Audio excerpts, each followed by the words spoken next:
Nagbidyoki ang aming kapitbahay. Pangit na nga ang busis, grabe pa ang ingay. Kasama ang barkada at ito'y nagtagay. Nung nalasing sila din ang nag-away. Nagsimula sila ng alas 7, hindi pa rin natapos hanggang alas 12. Hating gabi na maiingay pa rin, ang kanilang bubong gusto ko nang batuhin.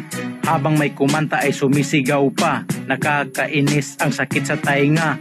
Para na siyang umiiyak na baka na naghahanap sa nawawalang ina. Walang pakialam, grabe naman kayo. May natutulog, wala kayong respeto. Marami ang nagalit sa ginagawa nyo dahil kinabukasan meron pang trabaho. Maya-maya lang biglang natahimik dahil pinatay na nila ang music. Merong nag-amok, binato ng kahoy, kasamahan nilang lasing na nagmamaoy. Sinumbong ko sa barangay kinabukasan para di na uulit at nang matauhan. Pero ako'y nagulat nung aking nalaman, ang nagmaoy pala ay si Kapitan. Hoy Kapitan, ano ang nangyari? May korpyo tayo, lagi mong sinasabi. Hindi ka sumunod sa iyong salita dahil ikaw rin pala ang sumisira.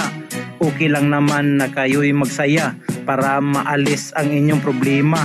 Natural lang ang ganyan sa ating buhay, basta makiramdam at wag lang maingay.